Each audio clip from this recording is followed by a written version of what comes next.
Yo, I just started rereading Ascent of Humanity. I read the whole thing about 2 months ago and was completely blown away by it because it's just the most comprehensive book out there, I think.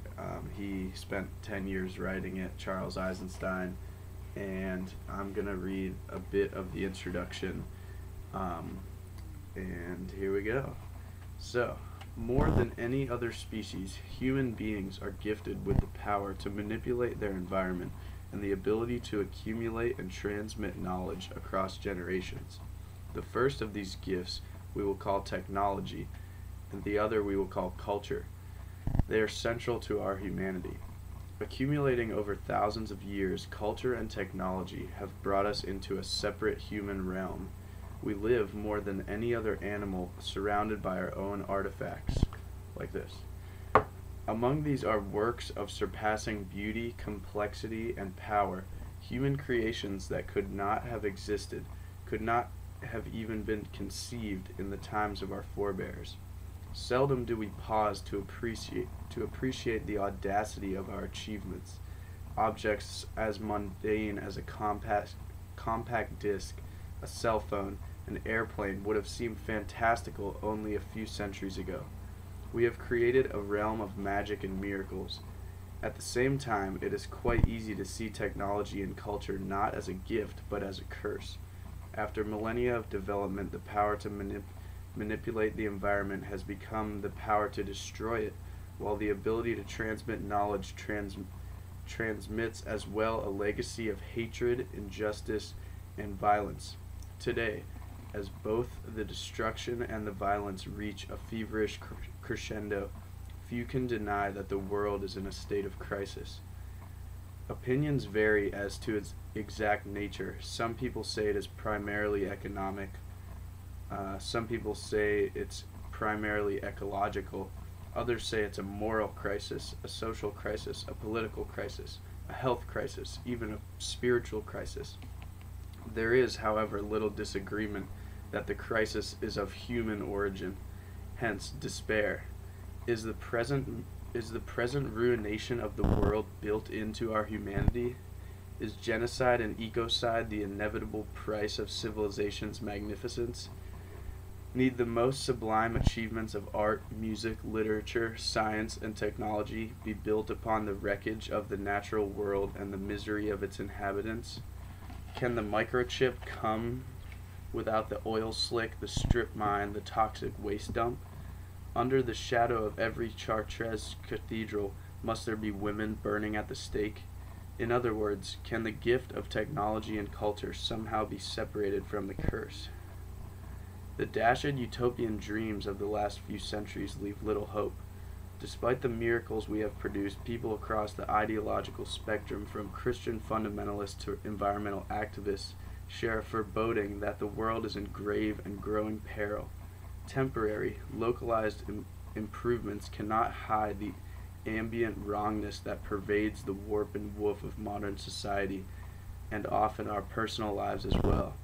We might manage each immediate problem and control every foreseeable risk, but an underlying disquiet remains. I am referring simply to the feeling something is wrong around here. Something so fundamentally wrong that centuries of our best and brightest efforts to create a better world have failed or even backfired.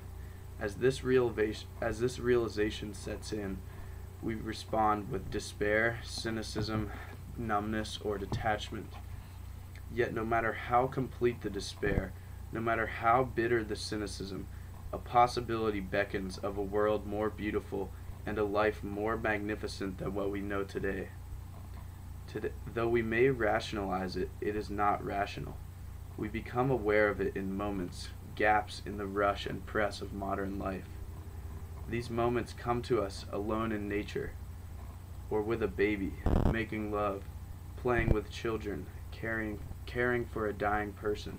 Such times, a simple and easy joy shows us the futility of the vast, life-consuming program of management and control. We intuit that something similar is possible collectively. Some of us may have experienced it when we find ourselves cooperating naturally and effortlessly, instruments of a purpose greater than ourselves that paradoxically makes us individually more and not less when we abandon ourselves to it. It is what musicians are referring to when they say, "The music played the band." Another way of being is possible, and it is right in front of us, closer than close. That much is transparently certain, yet it slips away so easily that we hardly believe it could be the foundation of life, so we relegate it to an afterlife and call it heaven, or we relegate it to the future and call it utopia. When nanotechnology solves all of our problems, when we all learn to be nicer to each other, when I'm finally not so busy, Either way, we set it apart from this world and this life, and thereby deny its practicality and its reality in the here and now. Yet the knowledge that life is more than just this cannot be suppressed, not forever. I share with dreamers, utopians, and teenagers an unreasonable intuition of a magnificent potential that life and the world can be more than we have made of them. What error, then, what delusion has led us to accept the lesser lives and the lesser world we find ourselves in today? What has rendered us helpless to resist the ugliness, pollution, injustice, and downright horror that has risen to engulf the planet in the last few centuries? What calamity has so resigned us to it that we call this the human condition? Those moments of love, freedom, serenity, play, what power has made us believe that these are but respites from real life? Inspired by such moments, I have spent the last 10 years trying to understand what keeps us and what keeps me from the better world that our hearts tell us must exist. To my endless amazement, I keep discovering a common root underneath all the diverse crises of the modern age. Underlying the vast swath of ruin our civilization has carved out is not human nature, but human nature denied. But the opposite, human nature denied. This denial of human nature rests in turn upon an illusion, a misconception of self and world. We have defined ourselves as other than what we are, as discrete subjects separate from each other, and separate from the world around us. In a way, that is good news. In this book, I will describe the profound changes that will flow and already are flowing from the reconception of self that is underway. The bad news is that our present conception of self is so deeply woven into our civilization, into our technology and culture, that its abandonment can only come with the collapse of much of what is familiar. This is what the present convergence of crises portends. As this planetary crisis invades our individual lives, unavoidably, neither the personal nor the collective misconception of who we are will remain tenable. Each mirrors the other in its origin, its consequences, and its resolution.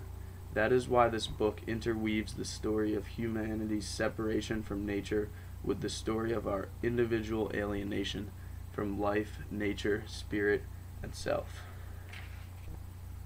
This book is about the gathering revolution in human beingness.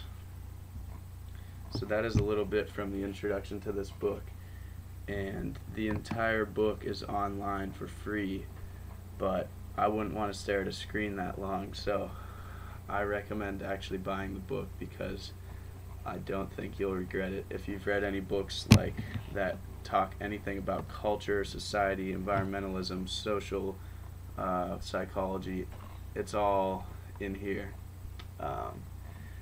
If you've read Ishmael, Derek Jensen, Eckhart Tolle, any of those guys, check this out. Peace.